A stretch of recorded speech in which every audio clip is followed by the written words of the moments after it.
What's up, folks? Woo! Got the windows closed so I have good quality sound or no extra noise. I'm going to do something I've been wanting to do. I'm going to try and do it. I haven't read through this out loud since like December. And I'm going to do chapter 1 of Los Chocolates de Esperanza Diamanté. And just for the fun of it, I wanted to do it, and I keep putting it off. And I was going to read from the book, and I'm glad I put it off, because then if you were following me at all, you know there were a bunch of errors that even though I did read throughs, I missed them, and my proofreader missed them, and it's a long story. So I'm going to try and read this.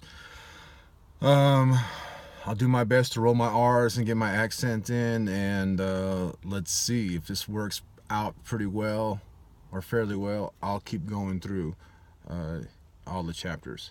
But let me get through this before A, I run out of time, and B, before I start to sweat too much. All right? So this is Los Chocolates de Esperanza Diamanté, Chapter 1, the introduction of Esperanza Diamanté. They once hated Esperanza Diamanté, these women who gathered in front of her chocolate shop. Now they admired her, almost to the point of worship. But they felt pity for her too. Not just today's handful of women, but all the women who ate her chocolates. For since the day she'd arrived in Barra 7 years before, Esperanza Diamanté had not yet taken a lover. It was 3 minutes to 2 on a Saturday afternoon. The women were waiting for Esperanza to open her shop, as they always did. The store's massive floor-to-ceiling doors opened at 2 sharp every day, and by 2:30, the goods were sold out. None of the women waiting were first-time customers. Many had been buying Esperanza's chocolates from the beginning. They had no reason to hate her when she first arrived, no reason other than what they made up in their heads. She came to town on a Monday. The flood of people that had poured in from Semana Santa was receding. The buses were arriving nearly empty, but leaving completely full. For the rest of the year, until the next Semana Santa, the small fishing village of Barra de Navidad would be a ghost town. I was using my hands. As soon as Esperanza stopped off the bus, rumors started spreading. It was her raw beauty that struck fear more than hate into the women of the village. If Esperanza didn't steal their husbands, she would at least steal their husbands' attention. In the short time it took for Esperanza to walk from the bus station to Doña Luz's old bakery, the whole town became aware of the strange, beautiful, husband-stealing woman who had just arrived. She was so beautiful that sections of the village seemed to freeze in time as she walked by. Even after she passed, it took several seconds for the people to thaw out and resume their normal activities. She carried 2 old leather bags which contained everything she owned. Her long, black hair draped over her bare shoulders. Her white cotton blouse had elastic at the top and bottom. The top of her blouse was pulled down, exposing her shoulders, and the bottom fit snugly just under her breast. The material was sheer enough to leave no mystery about the color and size of her nipples. Even though the blouse was baggy, you could see that she was well endowed, a chichona. From the bottom of her blouse to the top of her skirt's waistband, nothing but exposed brown skin. If one got close enough, one could see the light trail of hair, bleached by the sun, that led from her belly button down into her panties, had she been wearing any. Her skirt was made of the same simple cotton as her blouse, but dyed turquoise. It flowed from her waist all the way down to her feet.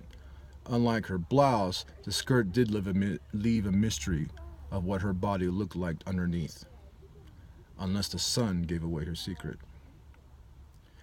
She had the exact top and skirt in her luggage, except her second skirt was red. These 2 skirts and blouses, a black shawl, a bathing suit she had bought the day before, were the only clothes she had in her possession, the only clothes she owned. On her feet were the items that did not resemble those of a peasant. They were finely handmade leather thong sandals that had pieces of turquoise with red specks on the strap that went from her ankle to between her toes. The ankle strap had silver charms that hung down and made a little jingle as she walked. It was as if her sandals were meant to draw the attention away from her figure or her piercing green eyes, but it was useless. Even her feet were arousing. They were flawless, except that her second toe was longer than her big toe, but even this flaw was appealing. As anyone knows, this is a sign of a passionate lover.